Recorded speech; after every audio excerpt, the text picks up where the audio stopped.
Yeah, well, it's still fun to read. And I saw Alan's first question, and I'm curious too. Did you write it from memory, or did you keep a journal or something? I wrote it completely from memory, and it was, I guess, somewhere. I don't think it's in the book, but on my webpage there's a little story about why I wrote it, Myra, but nearly 3 years ago, I guess, my father passed away, and when we were, my brothers and sister and I were gathered up after his service, and you do the typical thing. We went to the lockbox, and in there was an unfinished manuscript that my father had started writing about his growing up with his brothers. And that really touched a nerve with me and motivated me to want to do the same thing before it was too late for me. So I sat down and just started making some notes on some of the life lessons and how they transpired and played out, and put together a group of short stories that ended up morphing into Let's Scare Mom. Well, that's interesting. That's interesting. Well, now, do you have children? Yes, ma'am. Do you beat them like your father beat you? That's a good question, and to be real honest with you, I could probably count on one hand. I have 4 children, and all combined, I could probably count on one hand the time I ever had to resort to any mild form of corporate punishment. I just wondered. Now, I spanked my children some, but it seems like your father was really after you all the time. He was, and he was raised in a very strict household, and he didn't tolerate any monkey business. Yeah. Well, he also had the military background too. He certainly did. That's correct, and I'm sure that played into it as well. Well, it's interesting to read how you boys conjured up some of those things that you did, and had such a good time doing it, despite knowing that you were going to be just slaughtered for doing it. Absolutely. Yep. We knew that going in. Always. It was worth it. That's kind of what made it fun. Yeah. Well, I'm eager to read the rest of it. I just haven't had time to read it all. But you have very good descriptions in it, and I appreciate it. Well, thank you. I appreciate that. I think you'll find once you get through field day, it's not quite as slapstick, and it's more about a couple really important life lessons that I learned. Particularly, as you could see, I had kind of a thorny relationship with my father, and I won't spoil it for you, but by the time the book's over, I saw my father in a different light. Is that right? Yes, ma'am. Well, that's interesting. Well, I notice Alan has some questions. Can you? I assume you can see them there. Actually, I can't. Well, one of them says some people hold on to the way things were in the 1950s. I've heard the comment said, I just wish everything would go back to the 50s. Do you resist the changes that have happened over the years? And do you have kids, or even if you don't, do you have certain reservations about some things you would not consider for your kids to get involved in? That was his long question, Alan. Well, that's fine. It's a good question. Uh-huh. I think that the challenges that my children faced growing up were different than the circumstances surrounding my brothers and I in the 50s. For instance, we literally, there was no knowledge of drugs or anything remotely related to that when we were growing up. And I did make a conscious decision to use different parenting techniques than my father had applied. You know, we knew that was going to happen, but it wasn't always much fun to be on the end of that. Yes, ma'am. And I was pretty determined that that wasn't necessary. I was able to establish a really clear understanding with my kids early on about what they could and could not do and what was right and what was wrong.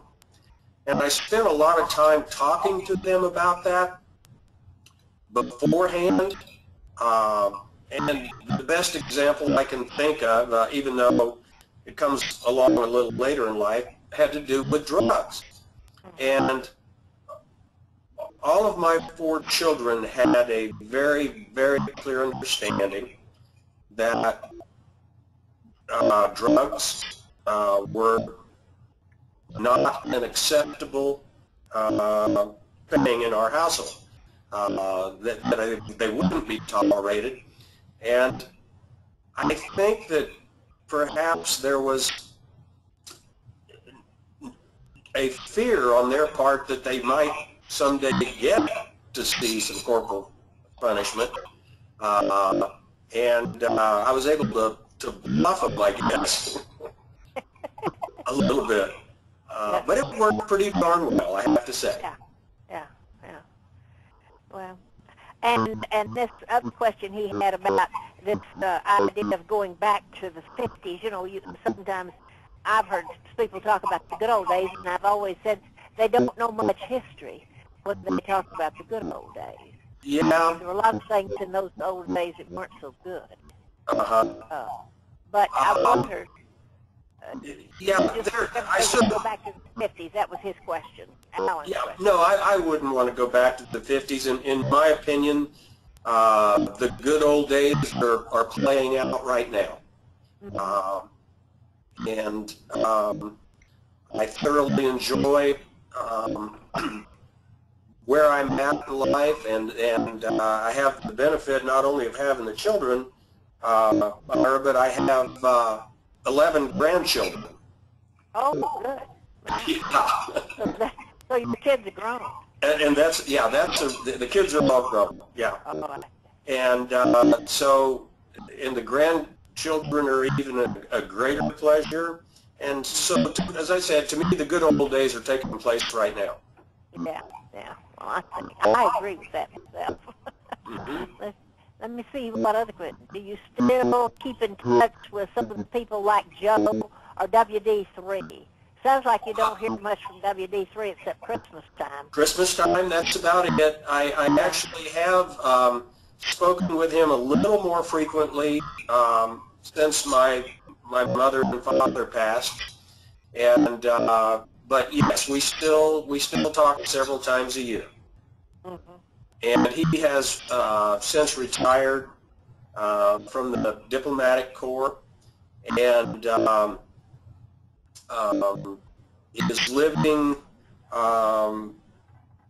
in central Missouri, down at Lake of the Ozarks, I guess. He has a place down there, and his children are grown, and we still enjoy reliving those times, the science fair. Oh, yeah. Well, now, do you live on the ranch now, or do you live in town? I live just outside of town. It's not on Rancho Roberto. Rancho Roberto was eventually sold off by my father, and became a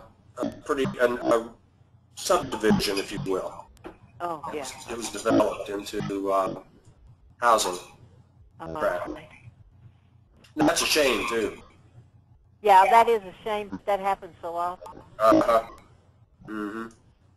Oh, the Poets Club, acronym for Piss on Everything Tomorrow's Saturday, was so funny. Yes, that's what he said, and I thought it was funny, too.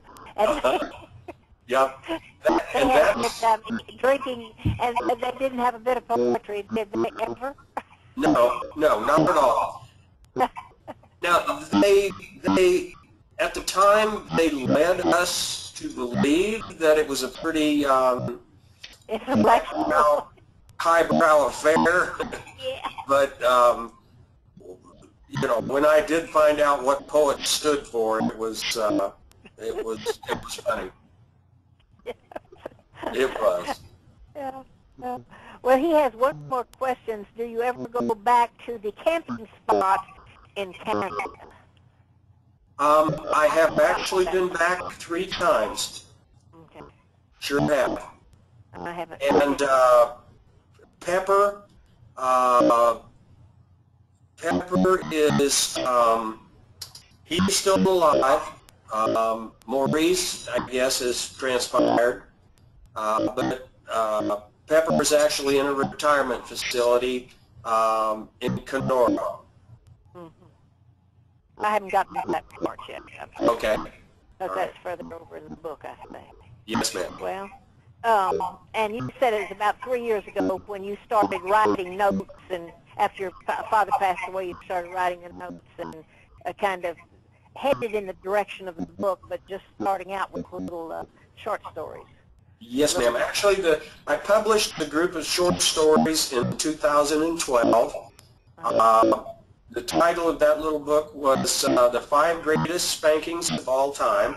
Oh, yeah, I saw that. So that's what that was. Okay. Yeah, and it was, that's about the time that I became a member of Texas Association of Authors and got involved with that organization. I'm very proud to say so. Rob, do you want to add anything else about the book? Yeah. I really the only thing I guess I could say is for someone who had never written a book before, I found it to be a really rewarding experience, and I would encourage anyone who feels like they have a story to tell to carve out the time to start working on it, because the world is a set of ears and eyes, and they're hungry for everybody's story. And I would, based on my experience, I would really encourage folks to start taking notes themselves. Oh, one other question I have. Are you a rancher or a farmer now, or do you have other work? I'm essentially retired, Myra, and I'm actually working on a couple more books. I have, as a result of a couple of conversations with one of my grandchildren, I've written 2 more children's books that I hope to have the first of those published by the holidays of this year. And just some really interesting little questions he'd ask, and so I decided to kind of turn them into to books. The first one is titled "Why Don't Horses Wear Pajamas?" And it's you know, based on a conversation that my grandson and I had one day looking at some horses. And the second book, which is the manuscript, is complete, and we're working on the art, the illustrations now. And the second book is titled "Why Don't Worms Have Heads?" And Yeah, and it's really, really fun to have written those two books, and I'm working on the third one now, and it's a little series of children's books. I would say really pre-reading. They're not for kids to read. A parent would have to read them to them, but they're very well illustrated. I'm very pleased with this fellow. Who's actually from Ontario, and he had read my first book, The 5 Greatest Spankings of All Time, and we started exchanging emails and so forth, and he indicated that early in his professional career he'd studied cartooning, and he wanted to know if I had an illustrator yet. And I told him that I didn't, and I asked him to send me some sketches based on the story. And doggone if he isn't just one heck of an illustrator, and I'm really excited about his work. Well, that's terrific. That is really serendipitous, isn't it? Yes, ma'am. He possesses, Myra, an ability to interpret my words, and then he brings out these wonderful emotions in these characters. That it's a real nice fit, and I'm very pleased. Well, that's terrific. Well, good luck to you, Ronald. Well, thank you very much. That's good. Thank you. Good. Okay. Well, I guess I'll sign off now, Alan. Thank you very much for setting this